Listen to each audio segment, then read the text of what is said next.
Les chants. Alléluia.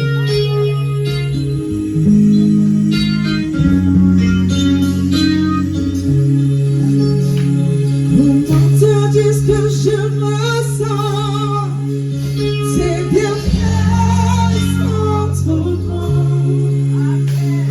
du fond de mon âme des larmes qui traduisent mes silences. Comment te dire ce que je ressens? C'est bien fait sans trop du fond de mon âme des larmes qui traduisent mes silences. Oui, que ma vie soit une heure à ma page, Seigneur. Oui, que ma vie soit une heure à ma page, devant toi, Seigneur, devant toi, Seigneur.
Clémence va prier pour la parole.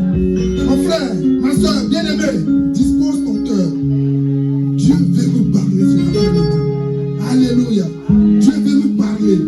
Disposons-nous pour recevoir de la part du Seigneur Jésus. Merci, Jésus.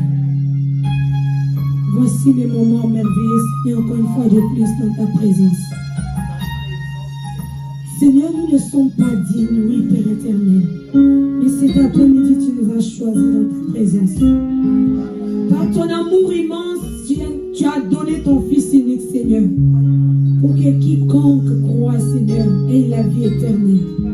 Cet après-midi, nous disons oui, Seigneur Jésus, à ta parole. Nous disons oui, Seigneur, à ton appel, mon Dieu, mon roi. Tu nous as choisis, Seigneur, Dieu de gloire. Ce n'est pas par notre force que nous sommes arrivés en ces lieux, c'est parce que tu as voulu, Seigneur Jésus. Il y a ceux qui ont fait des programmes comme nous, Seigneur, n'ont pas pu y arriver, Seigneur. Nous sommes à tes pieds, Seigneur Dieu de gloire. Comme Marie, Seigneur Dieu Tout-Puissant, sa sœur Marthe dit à Jésus, mais pourquoi il ne veut pas venir m'aider? Tu l'as dit, Seigneur, ta sœur a choisi la bonne part. La part que nous avons choisie, Seigneur, d'écouter ta parole. Parle à ton peuple maintenant, Seigneur. Car nous avons tant mangé, Seigneur, la nourriture physique, Seigneur Jésus. Ça ne nous a rien donné. Nous voulons manger la nourriture spirituelle. Qui ne constipe pas, Seigneur Jésus. Qui ne tue pas, Seigneur Dieu de gloire. Parle à ton peuple, Seigneur. À travers ton serviteur Sylvain, tu as choisi cet après-midi, mon Dieu. Oui, Seigneur, je sais que tu as une parole pour une personne cet après-midi. Tu as une parole certainement pour une personne cet après-midi, mon Dieu. Parle, Seigneur. Dispose ces lieux, papa. Que ton esprit, Seigneur, éternel, prend le contrôle de tout. Saint-Esprit de Dieu, domine dans ces lieux maintenant. Saint-Esprit de Dieu, prends le contrôle de tout maintenant. Tout esprit qui ne confesse pas les dons de l'Éternel, soit maintenant brisé au nom de Jésus. Que le feu maintenant consume tout esprit qui s'oppose à ta parole. Seigneur Jésus, chasse tout esprit de morphée au milieu de nous. Seigneur, tout esprit de voyage des pensées, tout esprit de distraction, là où le diable vient semer dans notre cœur, pour que Seigneur, cette parole nous échappe. Au nom de Jésus, qu'il soit foudroyé au nom de Jésus. Père, que toi seul tu règnes dans ces lieux. Aucun autre esprit n'a le pouvoir que ton esprit saint, Seigneur Jésus. Domine, prends le contrôle. Par le canal de ton serviteur, Seigneur. Saisis sa bouche, Seigneur. Parle, mon Dieu, mon roi. Que toute la gloire te revienne, Jésus. Amen. Amen. On peut acclamer le Seigneur. Alléluia.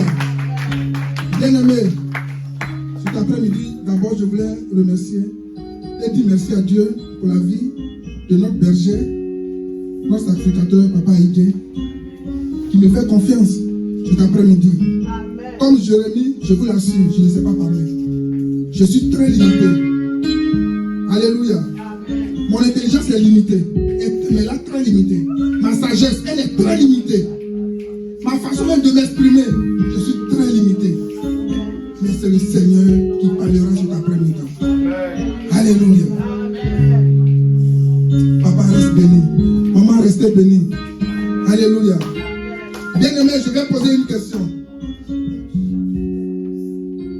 Dans les 10 commandements, quelle est la base de tous les 10 commandements? Alléluia. La base des 10 commandements que le Seigneur Jésus nous a laissés. Quelle est la base de ces 10 commandements? La question est posée. Celui qui a la réponse, c'est l'amour. C'est l'amour. Amen. Vraiment, c'est l'amour. Je repose encore la question. Qui aime son frère ici? Qui aime son frère ici? Qui aime sa soeur ici? Alléluia. Que Dieu nous bénisse. Si nous aimons, c'est ce que Dieu nous demande. Mais je vais vous dire que l'amour que nous avons pour nos frères et sœurs est très limité. Mais très, très, très limité. Il faut que la personne te fasse quelque chose pour que tu dises non, non, non, non. Elle était où il était. Mais maintenant, je me retire. Alléluia. Mais je vais vous parler d'un amour qui surpasse tout amour. Un amour qui surpasse tout autre amour. l'amour de Jésus-Christ. Alléluia. L'homme peut t'aimer aujourd'hui et demain s'écarter de ta vie. Mais quand Dieu t'a choisi et que Dieu t'a appointé, son amour demeure éternellement. L'amour de Dieu surpasse tout autre amour. Et c'est cet amour dont nous allons parler ce soir. Alléluia. Donc le thème de mon message, c'est l'amour de Dieu surpasse tout autre amour. L'amour de Dieu surpasse tout autre amour. L'homme peut t'aimer aujourd'hui et demain il dit non, non, non. Amen. Amen. Quand Jésus fait de toi,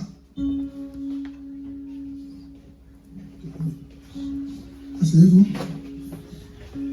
Quand Jésus fait de toi son époux, quand Jésus a choisi de faire de toi son époux, aujourd'hui dans nos sociétés, elle était mon ex-épouse, ex-épouse, ex-époux. Amen. Amen.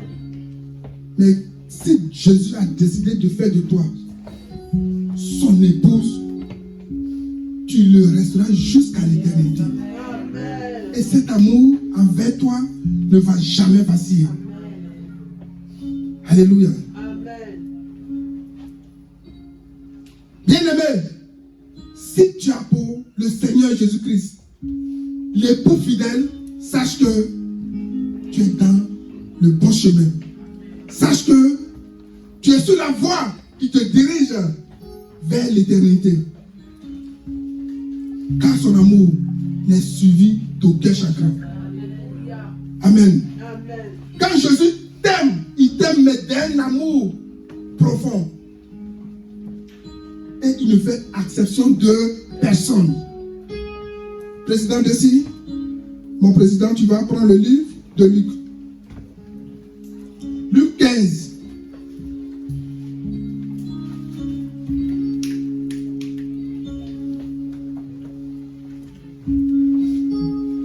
Le micro.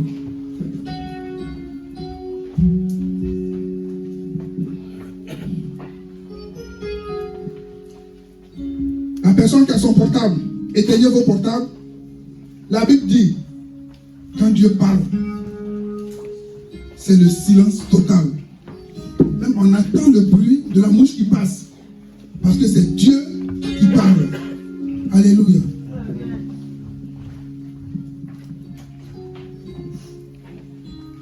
Luc 15.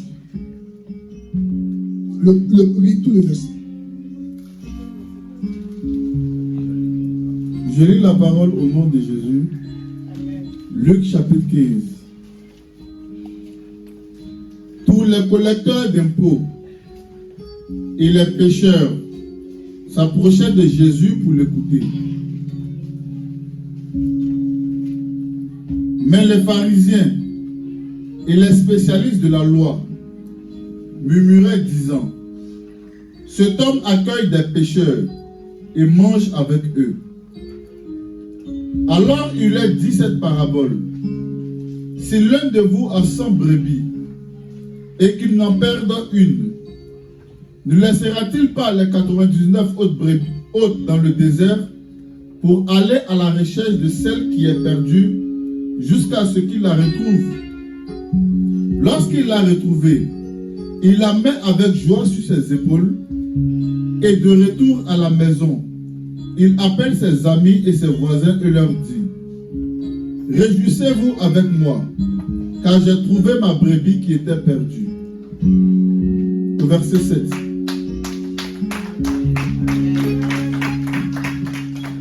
De même, je vous le dis, il y aura plus de joie dans le ciel pour un seul pécheur qui se repent que pour 99 justes qui n'ont pas besoin de changer d'attitude. Ou bien, si une femme a 10 pièces d'argent et qu'elle en perde une, ne va-t-elle pas allumer une lampe, balayer la maison et chercher avec soin jusqu'à ce qu'elle la retrouve? Lorsqu'elle l'a retrouvée, elle appelle ses amis et ses voisines et dit, réjouissez-vous avec moi, car j'ai retrouvé la pièce que j'avais perdue. De même, je vous le dis, il y a de la joie parmi les anges de Dieu pour un seul pécheur qui se répand. Alléluia. Au verset 11, il dit encore, si un homme avait 2 fils, le plus jeune dit à son père, mon père, donne-moi la part de l'héritage qui doit me revenir. Le père leur partagea alors ses biens. Peu de jours après, le plus jeune fils ramassa tout et partit pour un pays éloigné où il gaspilla sa fortune en vivant dans la débauche. Alors qu'il avait tout dépensé, une importante famine survint dans ce pays et il commença à se trouver dans le besoin. Il alla se mettre au service d'un des habitants du pays, qui l'envoya dans ses champs garder les porcs. Il aurait bien voulu se nourrir des caroubes que mangeaient les porcs, mais personne ne lui en donnait. Il se mit à réfléchir et se dit, combien d'ouvriers chez mon père ont du pain en abondance et moi, ici, je meurs de faim. Je vais retourner vers mon père et je lui dirai, Père, j'ai péché contre le ciel et contre toi. Je ne suis plus digne d'être appelé ton fils. Traite-moi comme l'un de tes ouvriers. Il se leva et alla vers son père. Alors qu'il était encore loin, son père le vit et fut rempli de compassion. Il courut se jeter à son cou et l'embrassa. Le fils lui dit, Père, j'ai péché contre le ciel et contre toi. Je ne suis plus digne d'être appelé ton fils. Au verset 22. Mais le père dit à ses serviteurs, apportez vite le plus beau vêtement. Alléluia. Et mettez-le lui. Passez-lui un anneau au doigt et mettez-lui des sandales aux pieds. Amenez le veau qu'on a engraissé et tuez-le. Mangeons et réjouissons-nous. Car mon fils que voici était mort et il est revenu à la vie. Il était perdu et il est retrouvé. Et ils commencèrent à faire la fête. Au verset 25. Or, le fils aîné était dans les champs. Lorsqu'il revint et approcha de la maison, il entendit la musique et les danses. Il appela un des serviteurs et lui demanda ce qui se passait. Le serviteur lui dit, ton frère est de retour et ton père a tué le veau engraissé parce qu'il l'a retrouvé en bonne santé. Le fils aîné se mit en colère et il ne voulait pas entrer. Son père sortit le supplier d'entrer.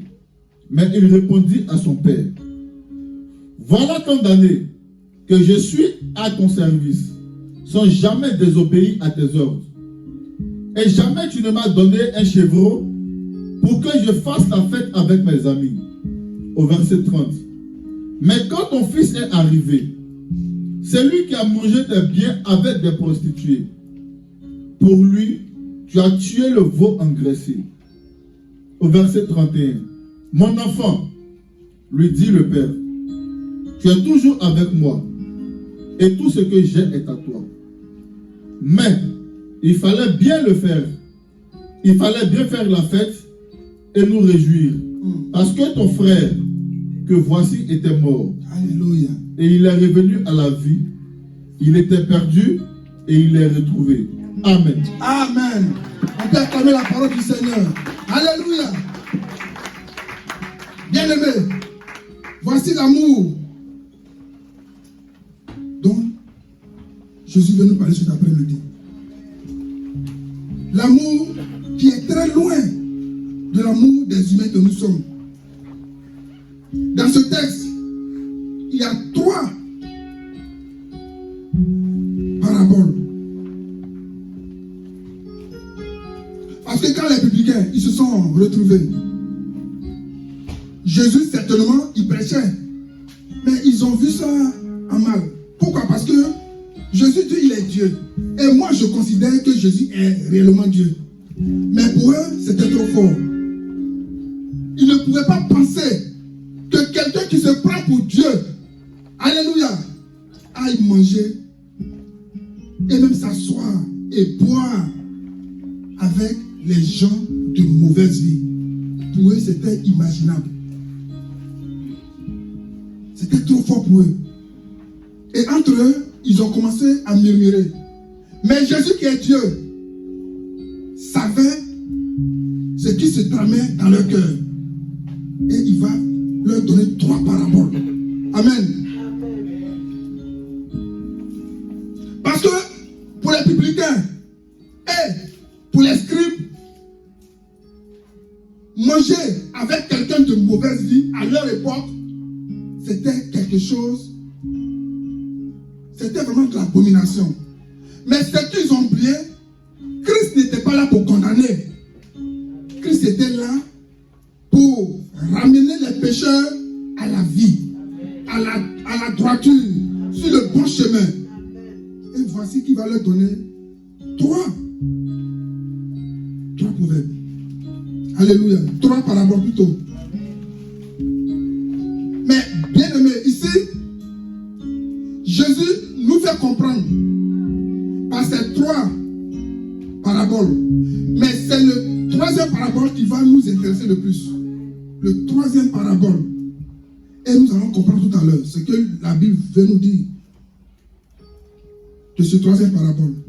Ici, Jésus nous fait comprendre le cœur de Dieu de manière générale, mais spécifiquement le cœur de Dieu envers les pécheurs que nous sommes. Parce qu'il est important que nous chrétiens que nous sommes, il est important que nous soyons imprégnés de la pensée de Dieu. Tu es chrétien. Mais l'amour que tu désires pour ton frère ou bien pour ta soeur est un amour superficiel. Un amour conditionné. S'il me donne, je lui donne. S'il ne me donne pas, Amen. Parce que ces publicains-là, eux, c'était de remplir leur caisse. Remplir leur caisse. Qui les importait. Alléluia. Nous avons vu dans la Bible, quand Jésus est rentré dans le temple, dans la synagogue, et il a commencé à chasser tous ceux qui vendaient. Parce que eux, c'est l'argent qui les intéressait. La vie des humains, le salut dont nous parle la Bible, ce n'était pas leur cas. Amen. Et Jésus va leur donner 3 paraboles. La parabole de celui qui perd son brebis, qui laisse les 99 et qui va chercher l'unique brebis. Et quand il la retrouve, sa joie est aussi immense. Et il va leur donner encore la parabole de cette femme qui a 10 tranches, c'est-à-dire 10 pièces d'argent, et qui perd une, et qui laisse les 9 autres, et qui prend son balai, qui balaye dans toute la maison. Et quand elle retrouve cette pièce d'argent, elle fait appel à tous ses voisins pour que sa joie soit parfaite. Alléluia. Amen. Mais ils ne comprenaient pas, parce que pour eux, c'était inimaginable. Bien-aimé, ce qui est bien ici, quand Jésus a commencé son ministère, Jésus a étonné. Il a étonné les chefs religieux. Pourquoi? Parce que eux, ils étaient très légalistes. Ils agissaient selon la loi de Moïse. Œil pour œil, dent pour dent. Tu as péché, on te met de côté. Tu as commis l'adultère. S'il faut qu'on te lapide, ils vont te lapider. Alléluia. Mais Jésus vient et il fait le contraire. Jésus vient pour perfectionner, alléluia, cette loi. Mais pour eux, c'était trop fort. Et ils ne pouvaient pas, parce que quelqu'un qui se prend pour le Dieu quelqu'un qui se prend pour le Dieu d'Israël pouvait agir de la sorte. je disais, quand Jésus a commencé son ministère, il a étonné les chefs religieux qui étaient très légalistes, mais aussi surpris les pauvres, les gens qui étaient rejetés, abandonnés, condamnés à leur métier. Alléluia. Jésus entrait chez eux et il mangeait avec eux. Voici l'amour que Jésus a pour nous. Tous ici, chacun avait sa vie. Chaque personne ici avait sa vie. Alléluia. Et même dans le Seigneur, chacun a son caractère. Mais ce n'est pas pour autant que Jésus va nous rejeter. Amen. Amen. L'amour de Jésus n'est suivi d'aucun chagrin. Jésus aime les pauvres. Jésus aime les veuves. Même les gens de mauvaise vie. Cette femme qui avait commis l'adultère, ils étaient prêts à la lapider. Mais moi je me pose une seule question. Pourquoi ils étaient aussi acharnés sur la femme et l'homme? L'amour est conditionné. L'amour vraiment comme ça. Quand tu aimes quelqu'un, les deux ont péché.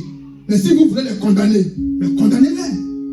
Vous laissez une seule personne et c'est sur la femme que vous vous acharnez. Voici l'amour de l'homme en tant que tel. L'homme avec grand H. Mais Jésus n'avait pas cette vision. Jésus avait une vision différente. Et Jésus a toujours cette vision différente. Malgré qu'il ne soit pas là présent physiquement parmi nous, mais son esprit est à nous. Alléluia. Donc tout chrétien que nous sommes, nous devons nous imprégner de la pensée de Dieu. Moi qui ai choisi de suivre le Seigneur Jésus, qu'est-ce que Jésus a fait quand il était encore sur cette terre? Alléluia. Et même quand il est mort et ressuscité, assis à la droite du Père, qu'est-ce qu'il fait dans le secret? Où j'étais et Christ m'a sorti, et où Christ va avec moi. Alors, quand on a ces pensées positives en soi, on fait attention au tort qu'on fait à autrui. Bien-aimé, la vie chrétienne.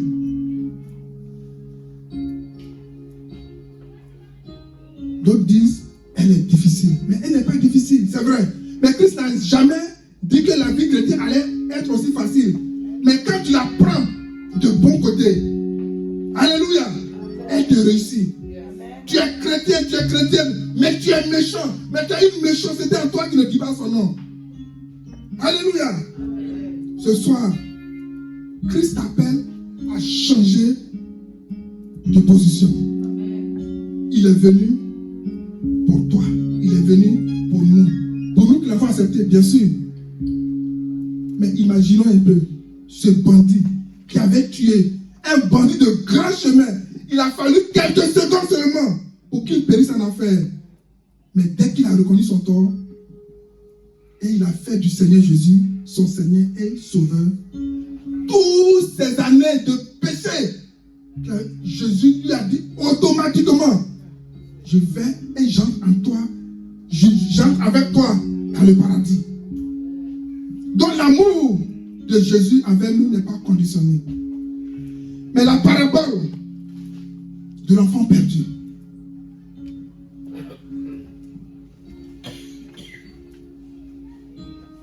Jésus mangeait avec eux. Et tout cela, Jésus agissait.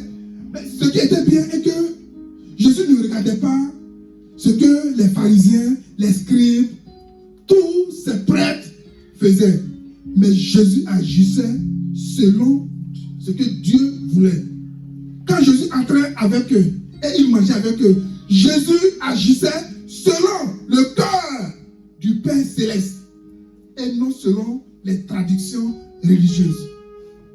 Bien aimé, la religion ne sauve pas. La religion, je vais à l'église chaque dimanche, je vais à l'église chaque dimanche, en tout cas je suis les enseignements, je suis enseigné, je suis baptisé, je ne manque aucune prière. Ça ne sauve pas. il faut pratiquer. Pratique. Mets en pratique ce qu'on t'enseigne. Mets en pratique ce que tu attends de la Bible. Mets en pratique ce que le Seigneur te dit de faire. C'est ça celui qui peut te sauver. Amen. Mais pour les publicains, c'était trop, mais c'était trop fort. Donc Jésus, Dieu qu'il est, et qu'il les connaissait, qui connaissait les désirs de leur cœur. Jésus, il partait chez les pécheurs, les gens de mauvaise vie, les femmes prostituées. Alléluia. Les collecteurs d'impôts, les voleurs. Alléluia.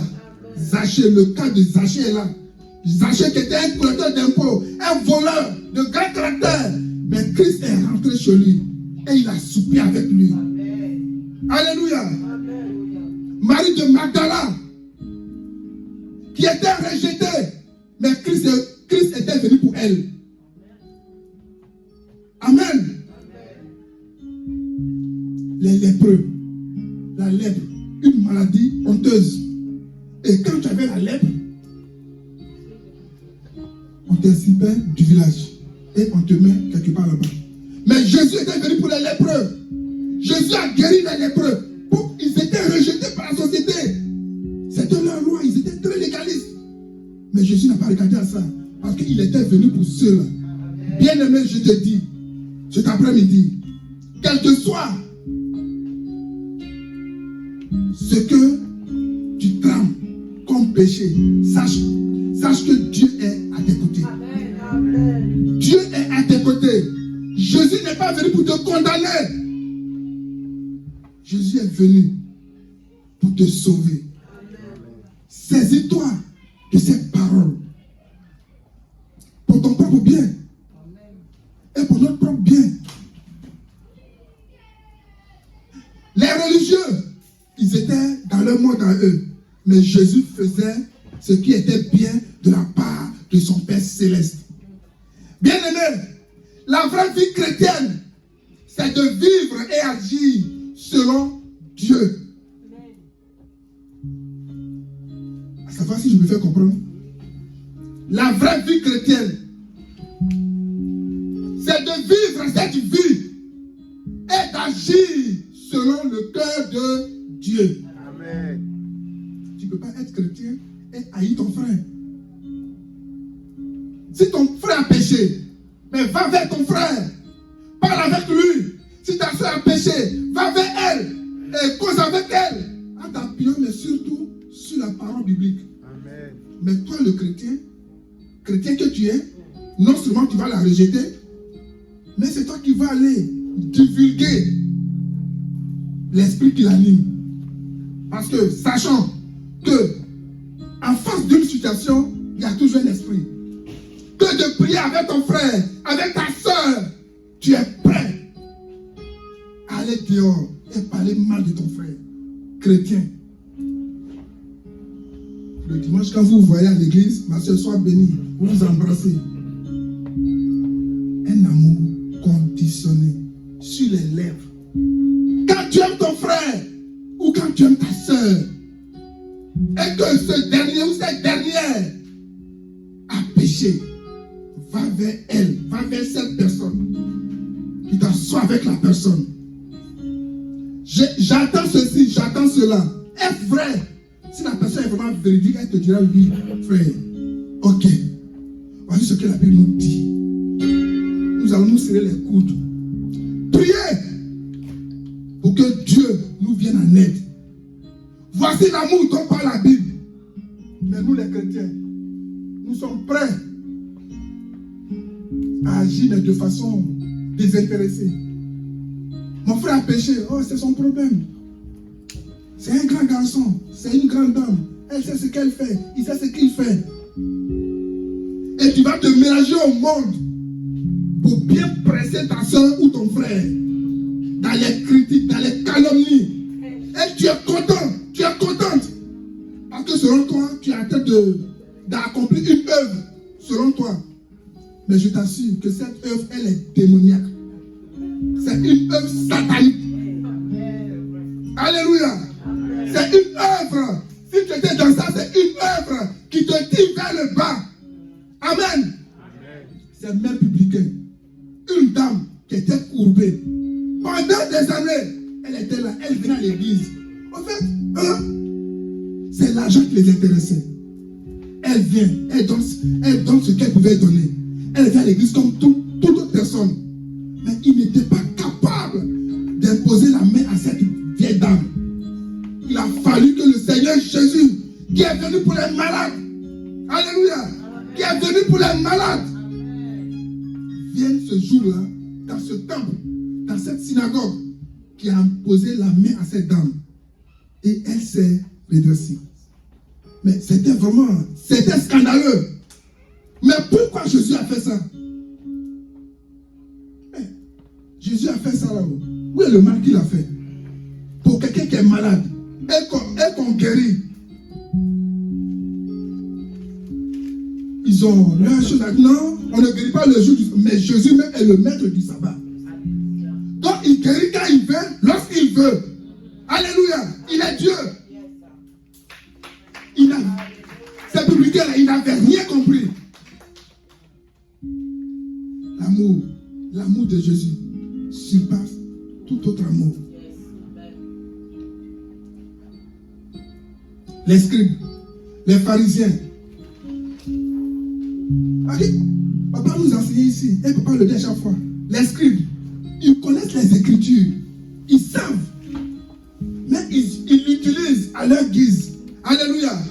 Pour se remplir les poches. Voici des gens hypocrites. L'hypocrisie. Ils savent la vérité, mais ils font le contraire de la vérité. Et quand Christ vient, et Christ fait ce que Dieu lui demande de faire, ils sont scandalisés. Mais pourquoi? Pourquoi tu es si scandalisé? Que ton frère qui est malade, ton frère qui était rejeté, Christ vient et Christ l'amène à la bergerie et tu te fâches. Et c'était le cas de ces pharisiens, de ces scribes et autres. Alors les pharisiens, les scribes, voyant Jésus agir ainsi, étaient scandalisés. Ce que va amener Jésus à donner cette parabole de ce jeune homme. Il a donné 2 paraboles. La brebis perdue, la pièce. Mais là, Jésus va donner une parabole. Mais quand j'ai lu ça, vraiment, ça m'a fait du bien. Bien aimé. Parce que là, il ne s'agissait pas d'un objet précieux. La parabole de ce jeune homme. La parabole du fils perdu. Il ne s'agissait pas d'un objet précieux qui était perdu, ni d'une pièce d'argent perdue, encore moins d'une brebis. Il s'agissait d'une personne, l'un des fils d'Abraham, que le diable voulait faire perdre et que Jésus a retrouvé. Alléluia. De nos jours, nous aimons les choses qui frappent aux yeux. Nous aimons les choses vraiment qui frappent aux yeux des humains. Les bijoux, l'argent. Je ne suis pas contre. Si cette bénédiction, elle vient du Seigneur et que tu agis selon les règles de Dieu, il n'y a pas de problème. Mais si tu prends ces objets, si tu prends ces choses comme ton Dieu et ton frère qui est en face de toi, qui est le fils d'Abraham, comme toi et moi, tu le mets de côté, mon frère, ta bénédiction sur cette terre, elle est éphémère. Elle n'a pas de sens. Mieux vaut agir selon ce que Dieu veut. Ah, tu seras l'écoute avec ton frère pour prier, pour amener ton frère à la raison. S'il veut une vie qui ne n'ont pas Dieu, mais au lieu de ça, eux là, c'est l'argent, c'est les biens qui les importent. Ce fils d'Abraham que le diable voulait faire perdre et que Jésus a retrouvé. Et qui va entrer désormais l'éternité. Voici ce qui a fait ma joie. Parce que ce jeune homme, il était perdu. Parce qu'il a quitté la cour familiale. Il a quitté la protection du Tout-Puissant. Somme 91 dit, celui qui demeure sous l'abri du Tout-Puissant repose à l'ombre. Celui qui demeure sous l'abri du Très-Haut repose à l'ombre du Tout-Puissant. Lui qui était à l'abri du Très-Haut, le voici qui va se décliner et qui va aller dehors. Il va errer et il va errer comme un poussin. Alléluia. Un poussin sans propriétaire.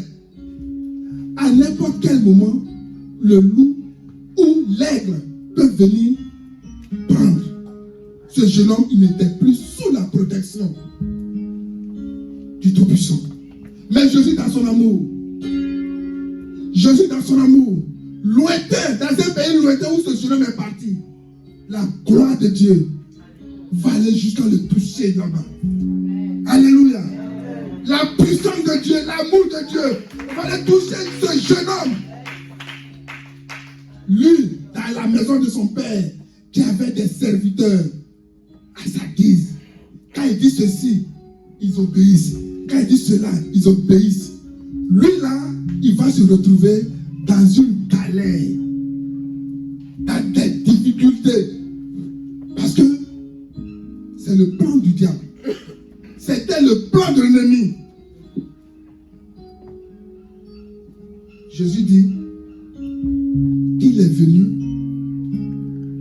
pour les brebis égarées d'Israël. Alléluia. Amen. Il est venu pour nous. Alors, ce jeune homme, voici qu'une famille va frapper ce pays. Et ce jeune homme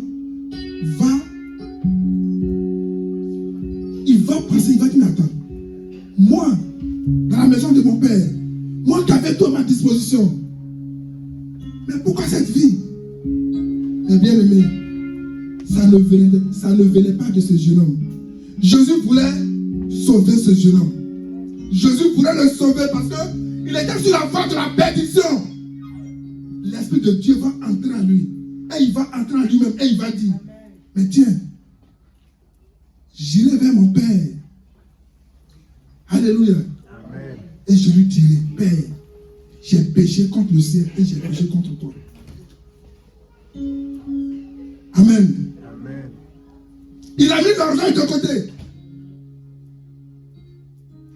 Il s'est laissé rouler à terre. L'orgueil, aujourd'hui, qui nous fouette, au point que nous ne sommes pas prêts à pardonner. A dit que non, je suis dans une erreur. Vraiment, j'ai fait une erreur. Père, frère, ma soeur, ma femme, mon épouse, pardonne-moi. On est très orgueilleux. L'orgueil. Tu as fait et tu insistes. Je vais faire bien, tu as fait quoi? Tu ne peux rien me faire. Mais je ne peux rien te faire. Mais tu te perds, mon frère. Tu te perds, ma soeur. Moi, qui suis-je? C'est quelle force que j'ai pour te faire perdre? Nous devons avoir peur. Nous devons avoir peur de celui qui peut te tuer et tuer l'âme. Alléluia. Amen. Moi, j'ai peur de celui qui peut me tuer non seulement et qui va tuer mon âme. Amen. Celui qui va me dire, Sylvain, pour cette mauvaise vie que tu as vécue sur la terre, allez, rentre de l'autre côté. C'est de cela que moi j'ai peur. Alléluia. Celui qui peut écouter ma vie sur cette terre. Mais s'il ne peut pas atteindre mon âme, Paul pouvait le dire. La mort m'était un gain. Jésus va venir sauver ce jeune homme. Mais bien aimé, c'était aussi une souffrance pour son père. Une souffrance pour son géniteur. Pourquoi? Parce qu'un vrai parent, un vrai père, une vraie maman qui a l'instinct maternel, un père qui a l'instinct paternel, ton fils quitte la maison familiale pour une raison, ou bien, voilà, il quitte la maison et il va, et tu ne sais pas où il est allé, mais tu vas faire des nuits blanches. Et c'était le cas de ce monsieur. Quand Quand le jeune homme a dit, donne-moi la part de mes biens, il n'a rien dit. Il dit, prends. Mais au-dedans de lui, il n'était pas bien. C'est comme ça. Les hommes de Dieu souffrent. Pour nous, les chrétiens que nous sommes. Pour un oui, pour un non. On quitte l'église, on va dehors. Mais dehors, là, c'est la mort. Dehors, là, il n'y a rien dehors. Et on pense que c'est l'église de tel ou de tel. Non, ce n'est pas l'église de Papa Dieu Robert. Ce n'est pas l'église de Papa Ike. Ce n'est pas l'église de tous les serviteurs de Dieu. C'est l'église de Jésus. Alors quand tu quittes la présence de Jésus et tu vas vivre ta vie de pécheresse dehors, dis-toi que le diable est content. Et il va t'amener à un point où ta tête va cogner le mur pour mieux te cribler. Alléluia.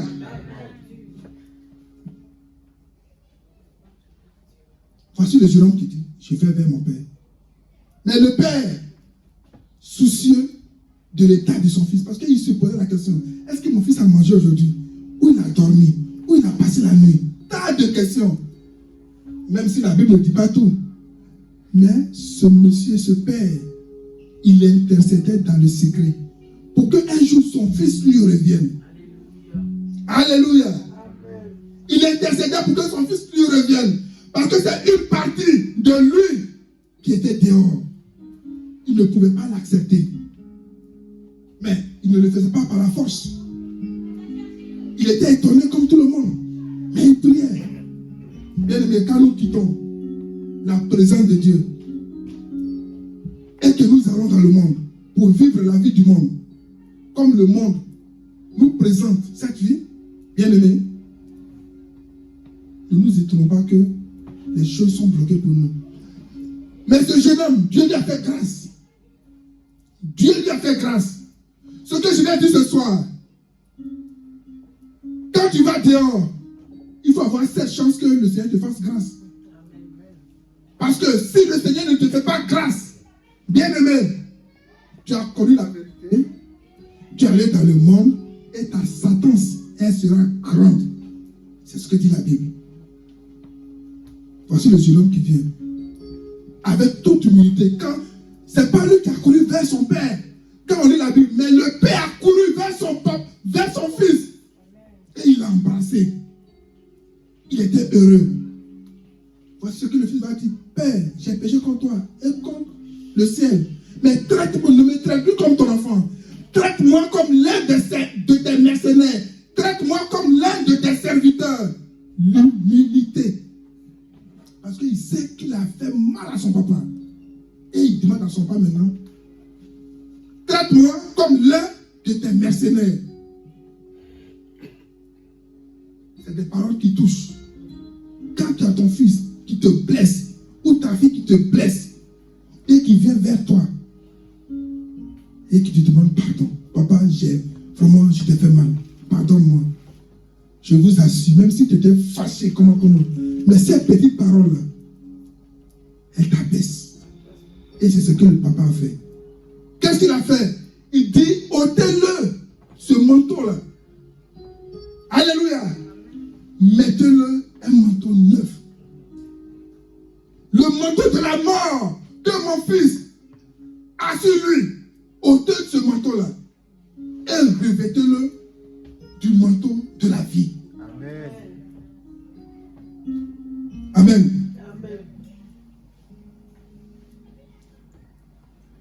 Le manteau de la vie, remettez-le à mon enfant. Pourquoi? Parce qu'il était mort. Il était perdu. Et il est revenu maintenant à la vie. Tuer le veau gras. Le veau gras, c'est un animal qu'on nourrit bien pour des festins. Alléluia. Mais pas n'importe lequel. Mais ce jour-là, il a dit tuer le veau gras. Mangeons, dansons, buvons. Car mon fils qui voici était perdu, il était mort, mais il est revenu à la vie. Et la joie était immense. La joie était très immense. Voici l'amour que Jésus a pour toi et pour moi. Voici l'amour que Jésus a pour nous. Voici l'amour qui n'est suivi d'aucun chagrin que Dieu a pour nous. Nous, pécheurs, même étant dans le Seigneur, étant en Christ, nous avons des comportements qui ne sont pas dignes des enfants de Dieu. Des comportements qui ne sont pas dignes des enfants de Dieu. Les critiques, les calomnies, les insultes, les disputes inutiles. Bien-aimés, quand ils ont commencé à faire la fête, le grand frère, parce que c'est le jeune homme, c'est le plus jeune qui avait demandé sa part d'héritage. Le grand frère qui vient des champs et qui entend la musique. Alléluia. Amen. Il ne sait pas ce qui se passe. Il ne comprend rien. Quand il partait au champ, tout était tranquille. Mais il revient des champs, c'est la musique, c'est les danses, ça mange. Il dit, mais qu'est-ce qui se passe? Qu'est-ce qui se passe? Il appelle l'un des mercenaires, il appelle l'un des serviteurs. Et voilà ce que le serviteur... Non, ton frère qui était parti est revenu. Alléluia. Il va se mettre dans une colère. Malheureusement, de nos jours, ce genre de comportement se retrouve encore dans l'église. Alléluia. Ce genre de comportement, lui qui a son petit frère, qui a quitté la maison familiale, qui était sur le point de mourir, que Jésus a fait grâce, qui est revenu à la famille, qui est revenu dans l'enclos, qui est revenu vraiment dans la maison familiale. Au lieu de se réjouir, il se fâche. Pourquoi mon père a fait ça? Et ce genre de comportement-là, nous l'avons ici et nous l'avons partout dans toutes les églises. Un frère, une soeur, pour une raison, pour un non ou pour un oui, qui quitte la famille chrétienne et qui va dehors. C'est-à-dire, il quitte l'église. Mais ça devait nous, on devait avoir même pitié. Et on devait se serrer les coudes, prier. Parce que la prière que ce papa faisait pour son grand frère, il faisait la java, il est parti ici, mais il n'a qu'à mourir, ça c'est son problème. Il s'en foutait. Parce que lui, il était avec son papa et tous les biens lui revenaient. Mais ce qu'il a oublié est que Jésus n'agit pas de la sorte. Jésus n'agit pas de la sorte. Un père digne de ce nom, une mère digne de ce nom, n'agit pas de la sorte. Le père a compassion de ses enfants. Quel que soit ce qu'ils sont. Un vrai père, c'est celui-là qui fléchit genoux et qui prie pour ses enfants. Et c'est ce que ce monsieur avait fait. Mais le grand frère de ce jeune homme, il n'avait pas compris ça sur tombe. Et il était fâché. Bien-aimé, tu as ton frère, tu as ta soeur qui sort de la famille chrétienne, qui sort de l'église et qui va vivre une vie peine. Et tu vois ton frère dans la rue. Ton frère qui lisait la Bible, ton frère avec qui tu priais ensemble. Tu le vois dans la rue, il est dans l'alcool, il est dans la drogue, il est dans la prostitution, il est dans des choses qui ne n'ont pas Dieu. Et toi, son frère, ça te fait honneur. Tu es prêt même à l'incriminer encore. Pourquoi? Parce qu'il avait un rôle au sein de l'église et que tu convoitais. Alléluia. Amen. Tu convoitais dans le fait que ce frère ou cette soeur soit dehors entre les griffes du diable. Toi, ça fait ta joie. Quel genre de chrétien es-tu? Quel genre de chrétien es-tu? Quel genre de chrétien es-tu? Quel genre de chrétien sommes-nous? Jésus nous pose la question ce soir. Nous sommes les premiers à nous fâcher. Mais il est venu. Non, il est parti. Dans ses promenades jusqu'à tout ce qu'on a construit dans la maison de Dieu ici, là, avec le pasteur, là. Il est venu, il allait vers le pasteur, et le pasteur vient encore le repositionner. On se comprend? Il est allé, il est revenu, et le pasteur vient encore le repositionner. Ça fait pitié. Ça fait vraiment pitié. Chrétiens, changeons de mentalité. Changeons notre façon d'agir. Changeons notre façon de vivre. Changeons de comportement. Voici pourquoi l'église aujourd'hui est plombée. Le corps de Christ aujourd'hui est plombé. Pourquoi? Parce qu'il n'y a pas l'amour réel. L'amour réel n'existe pas. L'amour, cet amour que les apôtres nous ont laissé. Alléluia. La Bible dit qu'ils avaient tout ensemble. Ils priaient ensemble. Ils mangeaient ensemble. Ils buvaient leur vin ensemble. D'autres qui avaient des propriétaires de terre, ils partaient vendre. Et ils prenaient cet argent. Ils venaient mettre cet argent au pied des apôtres. Parce que parmi eux, il y avait des indigents. Il y avait des gens qui n'avaient pas de bien. Et les apôtres partageaient selon les besoins de chacun. Alléluia. Cette même Bible dit, quand ils élevaient la voix, avant que la voix ne sonne, automatiquement le Seigneur agissait. Parce qu'il y avait l'amour, la base des 10 commandements. Chrétiens que nous sommes. Chrétiens que nous sommes. Malgré l'explication de son papa, ton frère de voici était mort. Mais il est revenu à la vie. Viens te réjouir avec nous. Faisons la fête ensemble. Dansons ensemble. Mangeons ensemble. Parce qu'une partie de toi et de moi est revenue à la maison. Non, je ne veux pas attendre ça. Son père dit, mais tout ce que j'ai là t'appartient.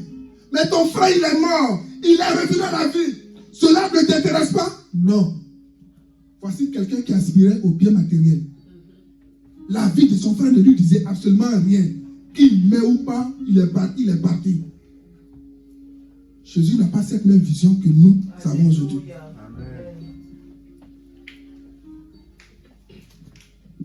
Bien-aimé, si tu as ces genres d'agissement, tu vas voir que là où les autres réussissent, en tout cas les autres qui mettent en pratique ce que la Bible demande, là où eux ils réussissent là, c'est là que toi tu échoues. Alléluia. Parce que l'homme attend qu'un grand H, il est précieux aux yeux de Dieu. Amen. Tu ne peux pas piétiner l'homme. Tu ne peux pas vouloir à ton frère, à ta soeur, au profit des biens que la terre et la rue vraiment vont décider après. Tu adores l'argent. Il y a deux personnes, mais non, moi j'adore l'argent. Mais tu vas donner l'argent comment? Tu adores la créature. Et tu haïs ton frère. Tu haïs ta soeur. Que Dieu a fait à sa ressemblance. Alléluia. Et à son image. Tu aimes le monde. Tu aimes le monde. Tu aimes le monde. Quand on te parle du Seigneur, parce que là, au travers de la parabole de l'enfant perdu, Jésus nous dit par là que l'homme est précieux à ses yeux. Alléluia.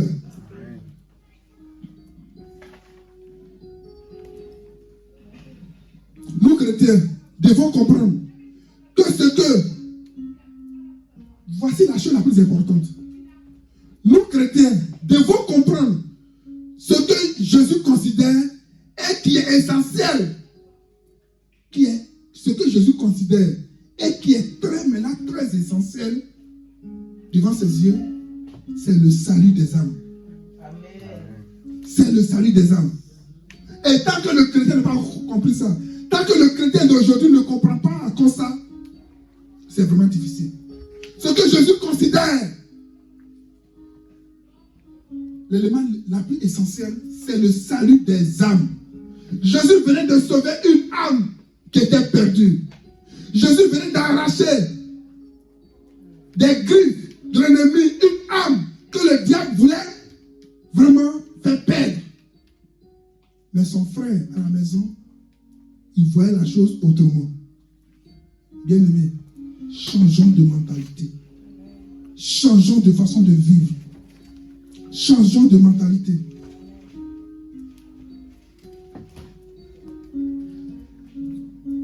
Ce jeune homme, quand il a pris les biens, il n'est pas allé.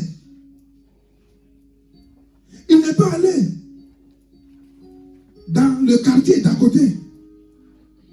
Il n'est pas allé dans le village, aux alentours. Mais il est allé très loin. Le diable l'a amené très loin.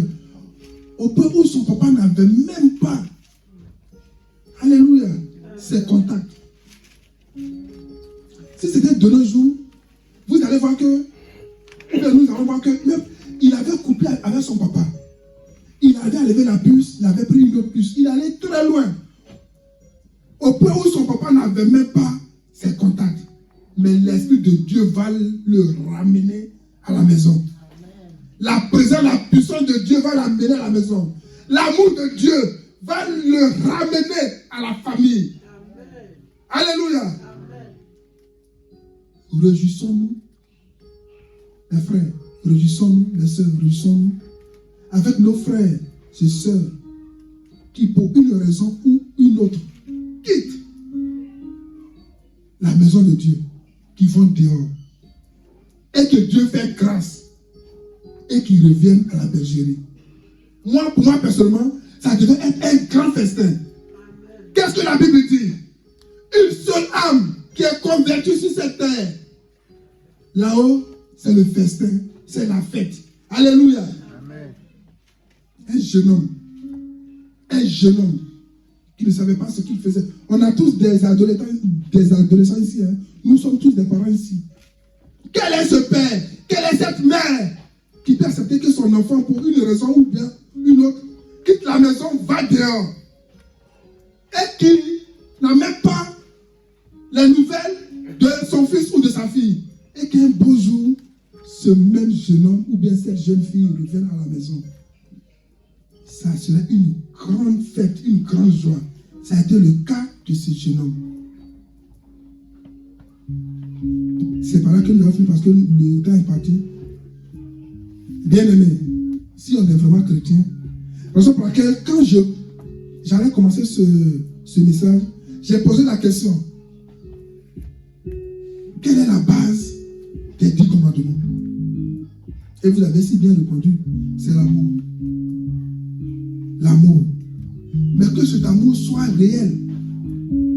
Que cet amour soit vraiment réel. Quand tu dis à ton frère, à ta soeur, je t'aime dans l'amour du Seigneur, ce qui sort de ta bouche là, que ça ne se limite pas aux lèvres, mais que ce soit réel. Et que la parole que tu as fait sortir de ta bouche vienne vraiment de ton cœur. Si tu es un chrétien, une chrétienne superficielle, tu es parmi tes frères et sœurs et tu joues le semblant. Ton frère a un poste. Dieu est passé par l'homme de Dieu. Et l'homme de Dieu a confié un poste à ton frère ou à ta sœur. Mais moi je pense que dans la maison de Dieu, tout le monde même devait occuper des postes pour aller de l'avant, pour prêcher l'évangile. Parce que c'est ce que le Seigneur nous a laissé. Tout le monde devait avoir des postes. Mais tu convoites le poste de ton frère ou de ta soeur. Et quand cette personne, pour une raison ou bien une autre, s'égare, tu es content, tu es contente. Il se faisait trop voir. Lui, le pasteur, c'était comme ça. On va voir ce qu'il va devenir dehors. Si le malheur, jusqu'à même, il y a des gens même qui préfèrent la mort, si la mort pouvait le frapper. Alléluia. Il y a ces gens de chrétiens qui sont dans les églises. Ils sont pleins. Ils sont pleins. C'est les Ivoiriens qui disent. Ils te sourient par les dents et ils te piquent par la queue. Il y a des chrétiens comme ça. Alléluia. La parabole de ce jeune homme. Bien aimé, pour avoir une vie chrétienne apaisée, une vie chrétienne heureuse, pratiquons l'amour fraternel. Alléluia. Laissons les choses qui frappent aux yeux des humains.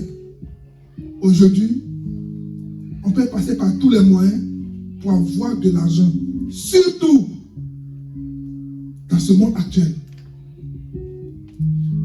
Mais la parole de Dieu, c'est elle qui sauve. Et pour que tu puisses être sauvé, pour que nous puissions être sauvés un jour, pratiquons l'amour. L'amour est la base de toutes choses. Si ce grand frère avait de l'amour pour son petit frère qui était revenu, que le Seigneur fait revenir à la maison, il n'allait pas se plaindre. Il n'allait pas se plaindre. Il allait se réjouir avec son papa, avec tous les mercenaires, tous les serviteurs et les servantes de la maison. Mon petit frère est revenu. Il allait embrasser son petit frère, danser, rire. Alléluia. Il n'avait pas l'amour pour son petit frère. Malgré qu'ils étaient dans la même maison, malgré qu'ils avaient le même père. C'est comme ça, nous sommes dans le seul corps du Christ. Mais dans ce seul corps du Christ, il y a des gens qui n'aiment pas leurs frères et leurs sœurs. Ça, c'est un exemple papa. Ils vivaient dans la même maison. Mais le grand frère, il avait une autre façon de voir la chose. Mais ton frère a péché. Il a fait une erreur. Mais pardonne-lui. Pardonne-lui. Dans la maison de Dieu, ton frère a péché, ta soeur a péché. Pardonne à ton frère. Et continue la vie chrétienne. C'est à ça que Christ nous appelle. Nous sommes dans le même corps de Christ, mais on se haït. On a la haine l'un avec les autres. Christ n'a pas fait ça. Au contraire, il a laissé sa gloire. Il s'est fait pécheur. Il s'est fait malédiction. Alléluia. On l'a outragé. Ils lui ont donné tous les coups qu'on ne pouvait pas donner à un homme. Ils l'ont maltraité. Lui-même qui a créé l'eau. Alléluia. Il dit, j'ai soif. Donnez-moi à boire. Mettez quelques gouttes d'eau sur ma langue. Au lieu de passe de l'eau, c'est du vinaigre. Voici la méchanceté de l'homme au fait. Voici la méchanceté de l'homme. Et c'est ce que nous vivons dans cette période. En ce moment précis, les chrétiens vivent ça. Plein sont les chrétiens qui sont méchants, qui n'ont pas l'amour pour leurs frères. L'amour est la base de la vie chrétienne. Christ est allé à la croix. Pourquoi? Parce qu'il avait l'amour pour toi et pour moi. Christ est allé à la croix. Il s'est donné à la croix. Il est mort. Mais voici comment l'amour de Jésus surpasse tout autre amour. Il est mort. Il a été... Moi, ils ne l'ont pas enterré. Hein. Ils l'ont placé là. Moi, je dis, ils ont placé le Seigneur là. Parce que c'est ce qui devait arriver. Il est ressuscité le troisième jour. Il est ressuscité et il est allé. Dans les séjours de mort. Toi qui étais condamné, moi qui étais condamné, nous qui étions sous l'emprise du diable, Jésus va. Il dit au diable, remets-moi les clés des séjours des morts. Alléluia. Remets-moi ces clés, ce trousseau de clés. Remets-les-moi. Frère Desi, toi qui avais une vie, allez, sors de là. Viens à moi. Sylvain, sors de là, viens à moi. La soeur Nabel, viens à moi. Alléluia. Voici l'amour que Christ a pour nous. Christ nous a arrachés de la mort. Il a fait de nous ses enfants. Il a fait de nous ses co-héritiers. Il a fait de nous ses enfants. Et nous sommes la chose la plus essentielle aux yeux de Dieu. En tout cas pour celui qui fait vraiment la volonté de Dieu. Mon frère, si tu n'as pas l'amour de ton frère, si tu n'as pas l'amour de ta soeur, et que tu vis ta vie chrétienne parce qu'il faut la vivre, tu perds ton temps. Alléluia. Tu perds ton temps.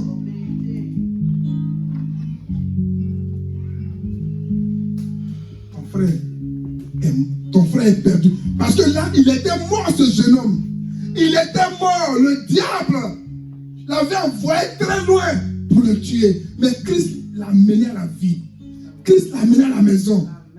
Au lieu de se réjouir, non, c'est la jalousie, c'est la haine, on est fâché. Ces mêmes choses se passent dans le milieu chrétien.